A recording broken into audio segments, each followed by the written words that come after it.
Friends, welcome to our channel the keys of chemistry. और आज के इस वीडियो में हम आपके लिए लेके आए हैं 2015-16 previous year question discussion NEET का। यह है हमारा पार्ट 2। पार्ट 1 पे तो हम बस 4-5 ही क्वेश्चन कर पाए थे, 4 नहीं 5 क्वेश्चन ही कर पाए थे बस। तो अभी चलते हैं पार्ट 2 वाला वीडियो पे और हम ट्राई करेंगे कि ज्यादा से ज्यादा क्वेश्चन कैसे सॉल्व कर सकते हैं। तो बिना देरी किए चलो चलते हैं 51 पे। अगर आपके पास क्वेश्चन पेपर है प्रीवियस ईयर का तो उसको लेके बैठिए साथ में, अगर नहीं है तो डिस्क्रिप्शन में मैंने लिंक दिया है वेबसाइट का, वहां पे जाके आप क्वेश्चन पेपर डाउनलोड कर सकते हैं। तो शुरू करते हैं 51।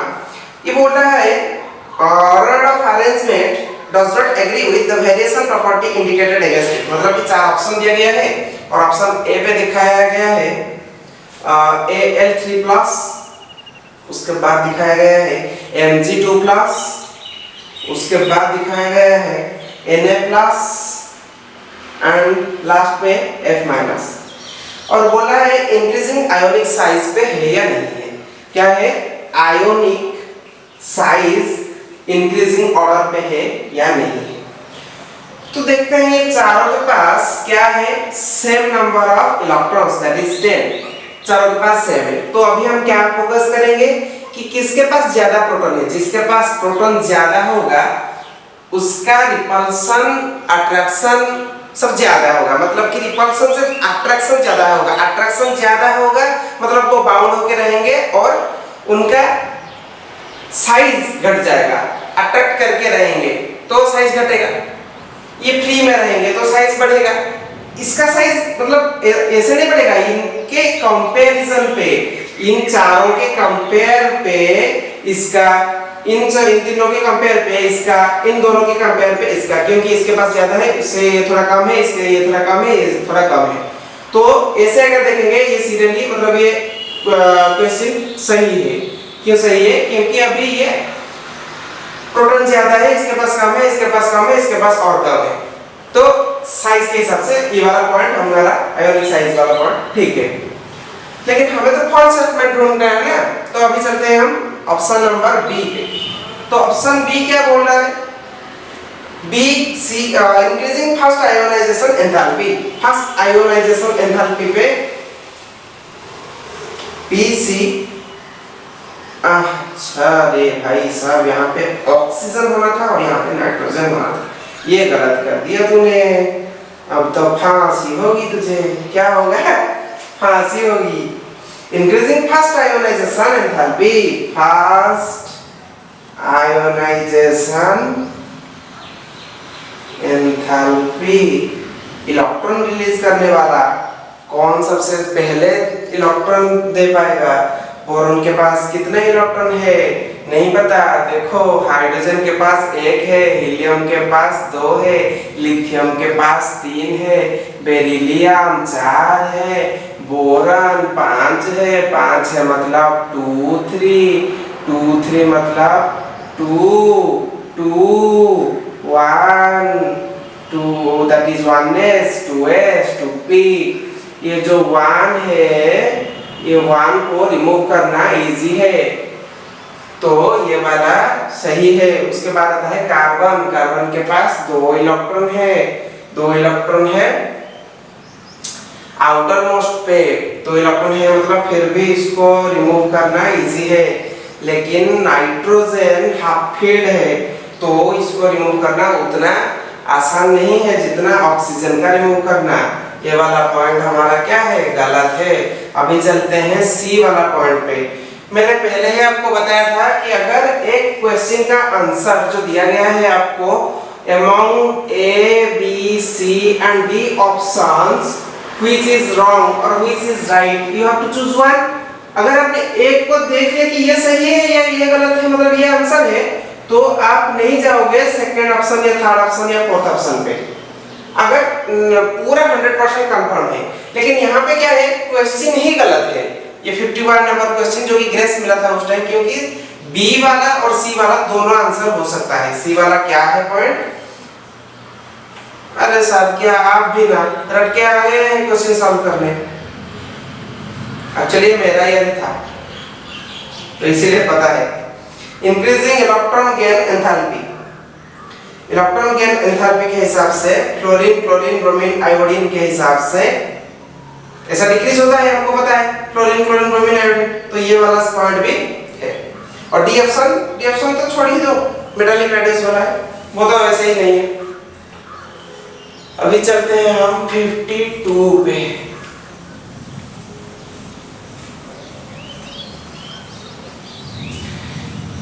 देखिए आपको क्या करना है, अगर एक चीज पे आप फोकस कर रहे हैं, चाहे वो मेडिकल वाला एंट्रेंस हो, चाहे वो आईआईटी जेईई वाला हो, तो आपको उसी से ही जुड़े रहना है, क्योंकि एक ना एक दिन तो सक्सेस होना ही है। अगर नहीं भी होए, क्योंकि इतने सारे पोस्ट तो नहीं है ना, जितने हम एग्जाम देने के लिए बैठ जाते हैं, जितने बच्चे बैठते हैं एग्जाम देने के लिए, उतना पोस्ट नहीं है।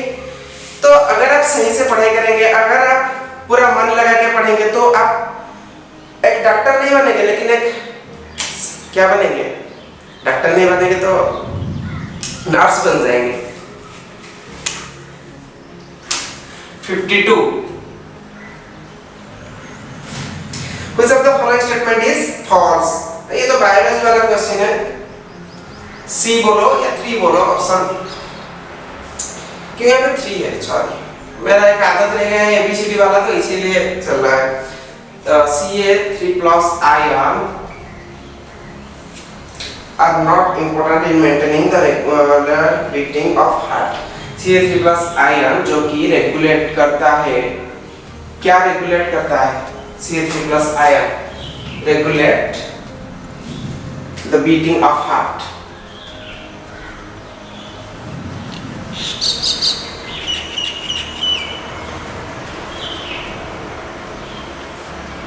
ठीक है, 50 तो खत्म हो गया, 53 है।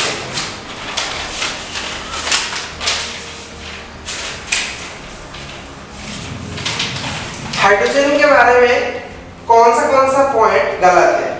ये क्वेश्चन भी गलत है।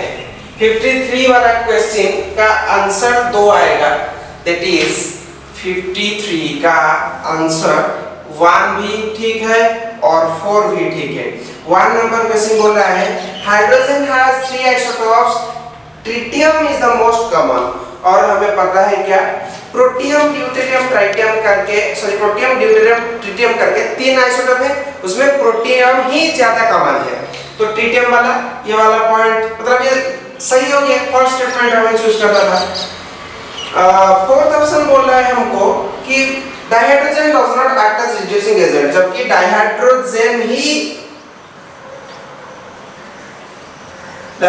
क्या करता है, रिड्यूसिंग एजेंट है। तो ये भी है, ये वाला तो आपको ग्रेस मिल गया होगा। 54 पे चलते हैं, जल्दी चलो, जल्दी। The correct statement regarding a carbonyl compound with a hydrogen atom on its alpha carbonyl compound hydrogen atom ऐसा दिया गया है कि, अच्छा ये ठीक टॉटोमेरिज्म के हिसाब से बोल रहा है ना, ठीक है चलो, क्या बोल रहा है ये, CH2 एक दिखा रहे हैं आपको छोटा सा, 1 मिनट रुक जाइए।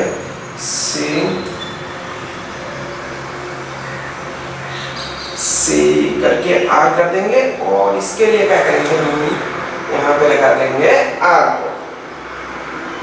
आपको अभी समझ में नहीं आ रहा है कि सर क्या लिख रहे हैं ब्लैक बोर्ड पे छुपा के, कहीं से दिख के लिख रहे हैं, क्या लिख रहे हैं, हम लिख रहे हैं कीटोइनॉल टॉटोमेरिज्म। ये है हमारा कौन सा फॉर्म, इनॉल फॉर्म। तो ऑप्शन कौन सा सही है इसका, ऑप्शन ढूंढो अभी। फोर्थ ऑप्शन क्या बोल रहा है, a carbonyl compound with a hydrogen atom on its alpha carbon rapidly equilibrates with its corresponding enol and this process is known as कीटोइनॉल tautomerism. Option कौन सा है इसका, फोर्थ ऑप्शन सही है, कीटोइनॉल टॉटोमेरिज्म हो रहा है, ये कीटो फॉर्म है। अभी चलते हैं हम 55 नंबर क्वेश्चन पे। कौन से question, 55।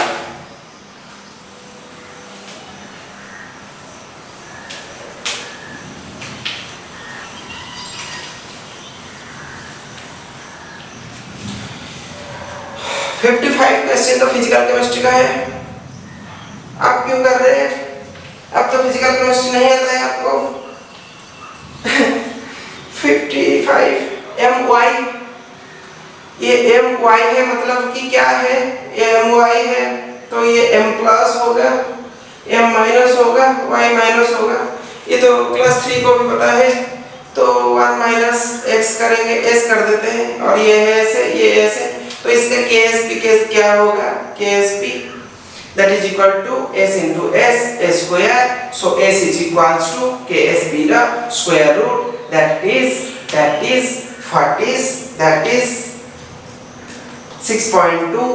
6.2 into 10 to the power minus 23 ये दिया गया है। तो इसका रूट निकालो, जल्दी जल्दी रूट निकालो।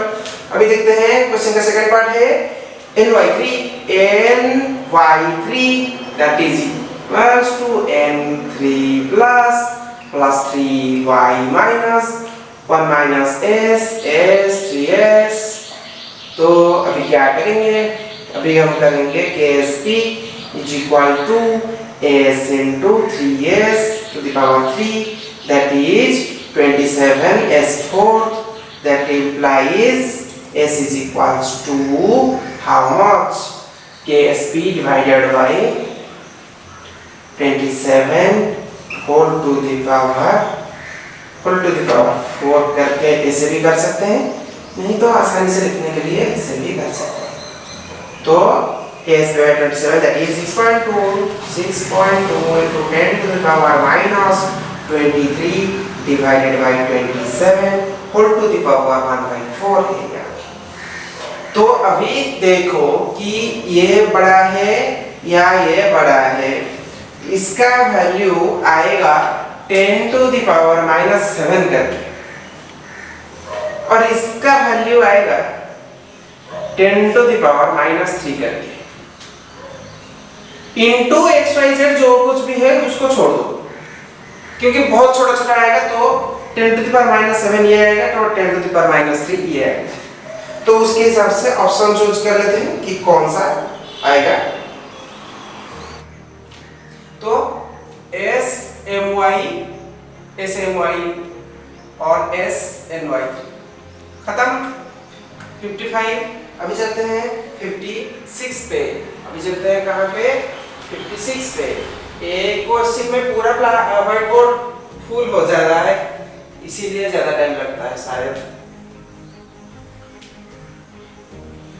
हम एक्सप्लेन कर रहे हैं इसीलिए टाइम लग रहा है, लेकिन आपको एक्सप्लेन नहीं करना है ना एग्जाम हॉल में, आपको तो बस आंसर देना है। 56 क्वेश्चन बोल रहा है in a protein molecule various amino acids are linked together by, answer क्या होगा, peptide bond. Answer peptide bond भी कैसे होगा दिखा देते हैं आपको। एक कौन सा एग्जांपल लेंगे, वो वाला NH2 और NH2 यहाँ पे C है तो R होगा नीचे, और एक क्या करेंगे यहाँ पे COH ग्रुप लगा दें, COOH ग्रुप लगा दें। तो और क्या करेंगे, इसको ऐड करेंगे, वही सेम चीज NH2 है, NH2 वैसे ही सेम CH करते हैं, R लगा देते हैं, और वैसे ही सेम हम CH करते हैं, नहीं COH करते हैं। तो यहाँ पे देखिए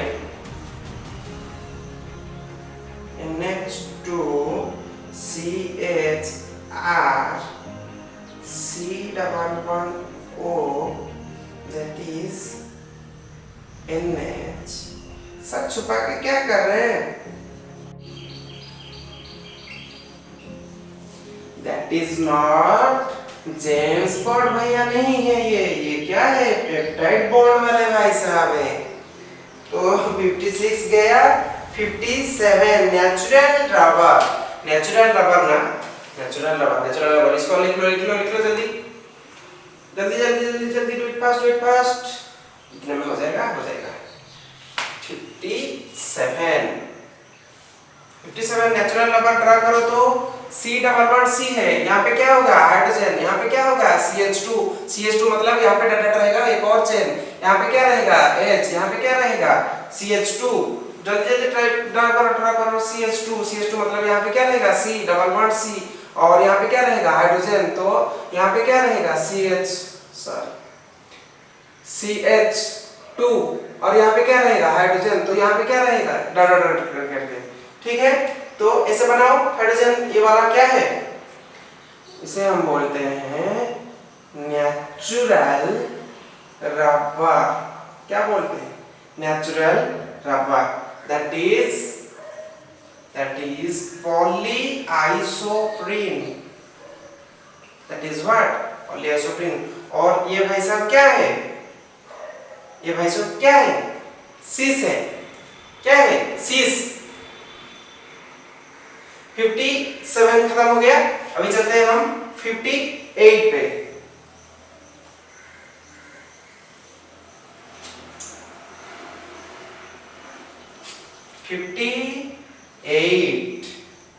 अरे 58 तो टेबल दिया गया है, टेबल कहां पे बनाएंगे। 58A सियानाइड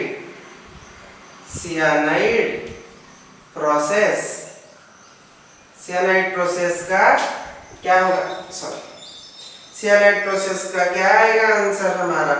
ऑप्शन कॉलम 2 देखो, कॉलम 2 पे ये क्या है, ultra pure G, dressing of ZNS, extraction of Al, extraction of Au, purification of Ni। तो सियानाइड प्रोसेस ए का आंसर आएगा हमारा फोर्थ वाला, एक्सट्रैक्शन ऑफ Au। क्या आएगा हमारा, extraction of Au। Option A. Option B का आएगा, क्वेश्चन है फोर्थ फ्लोरेशन, सॉरी सर कितने बार सॉरी बोलते हैं, गलती हो जाता है ना, क्या करें। ऑप्शन बी का आएगा जो जिसका है स्पेलिंग, जिसका स्पेलिंग मिस्टेक मेरा हुआ था, ड्रेसिंग। अरे सर आपको एस भी लिखना नहीं आता क्या सर, ऑफ ZNS। अरे एन भी छूट गया। आज दिन खराब है या आप खराब है, मतलब कि मैं खराब हूं या दिन खराब है, मैं खराब हूं। चलो छोड़ो। C number question, that is electrolytic reduction. Electrolytic reduction होता है हमारा extraction of aluminium. Electrolytic EL, फिर से सर ELEC, क्या sir ELECTRO, electrolytic LYTIC, electrolytic reduction, that is extraction of what, extraction of L। Smart, don't work hard, work smart। D, जो छूट गया उसको, मतलब कि जोन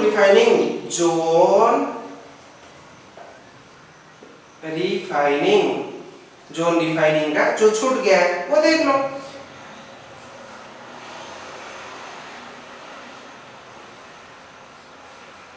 खत्म, कहानी खत्म। कहानी था क्या, घर घर का कहानी था, खत्म हो गया है यहाँ।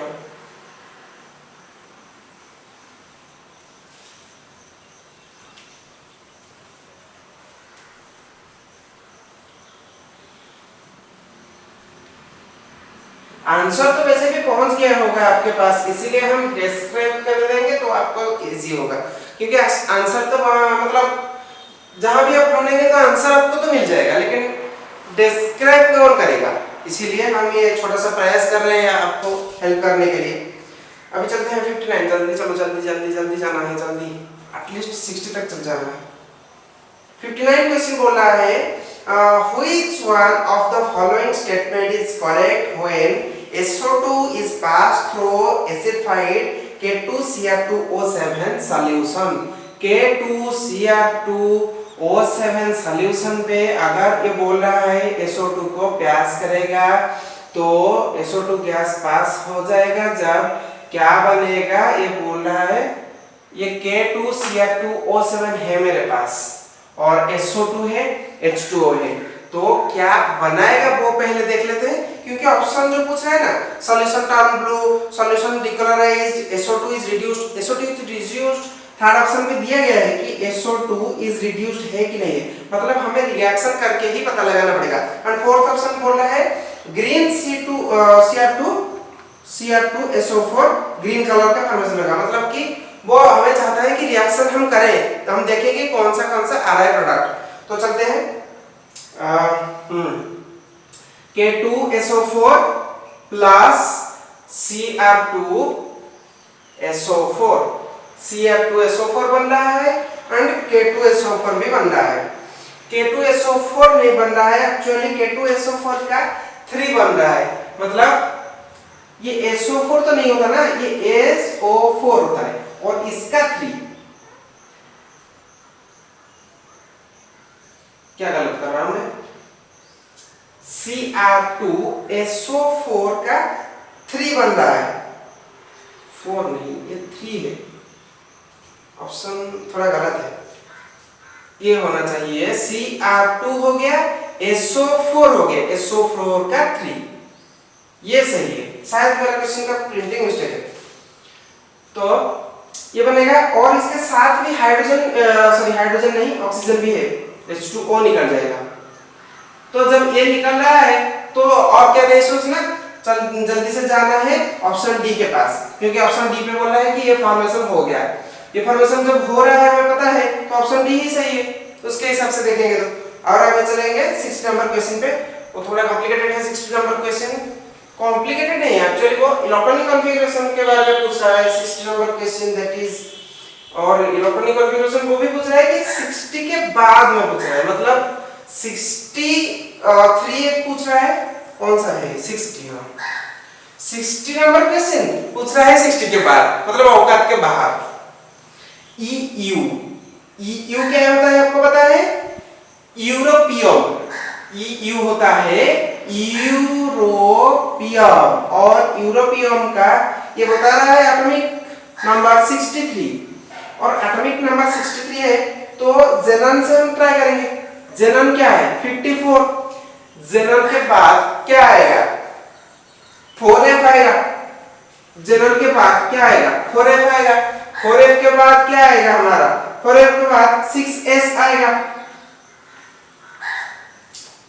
5D भी आ सकता है ना 4F के बाद।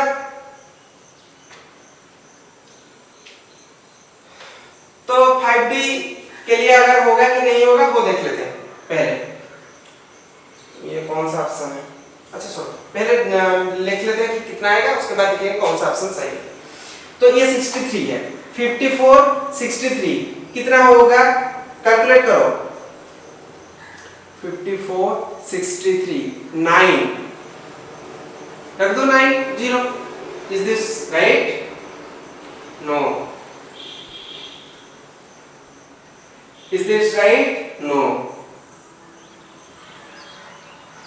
इज दिस राइट, यस, क्यों, क्योंकि ये भी हो गया हमारा फुलफिल और ये भी हो गया हमारा हाफ फील्ड, और हमें पता है हाफ फील्ड फुल फील्ड होने से क्या होगा, मोर स्टेबल होगा, तो इसका हमें पता चल गया।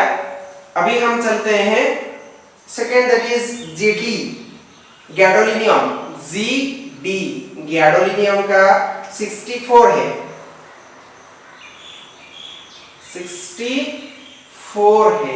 64 है तो क्या होगा, 4F है, हमारे पास 6S है, हमारे पास 5D है, तो इसको 8 कर दें क्या, नहीं, हम क्या करेंगे, इसको 7 करेंगे, इसको 2 दे देंगे, इसको 1 दे देंगे, मतलब 7 2 7 2 1 ज्यादा है तो 64 है, ठीक है।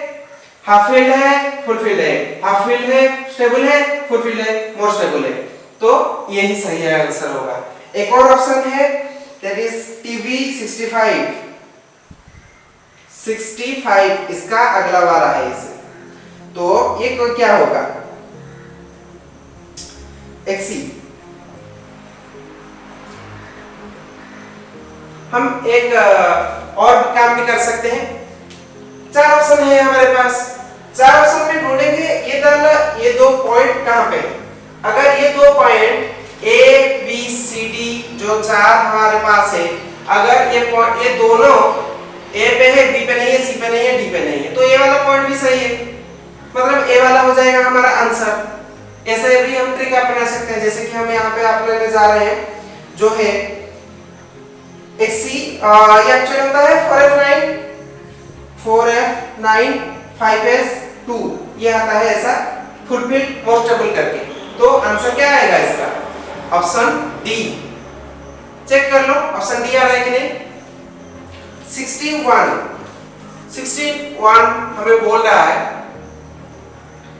two electrons occupying the same orbitals are distinguished by, same orbital को डिस्टिंग्विश कैसे करेंगे, स्पिन सेम ऑर्बिटल में है तो कैसे डिस्टिंग्विश करेंगे, इसका स्पिन पॉजिटिव है, इसका स्पिन नेगेटिव है, इसका स्पिन क्या है प्लस हाफ है, इसका स्पिन माइनस हाफ है, तो एक ऑर्बिटल में है मतलब उसका स्पिन के हिसाब से ही हम उसको कैसे क्या करेंगे डिस्टिंग्विश कर पाएंगे, क्लासिफाई कर पाएंगे। ठीक है, 61 का आंसर आएगा fourth, that is spin quantum number. ठीक है स्टूडेंट्स, आज के लिए बस इतना ही, अगले वीडियो में हम बाकी का ट्राई करेंगे सॉल्व करने के लिए। अगर आपको ये वीडियो अच्छा लगा तो अपने दोस्तों के साथ शेयर कीजिए। Thank you so much.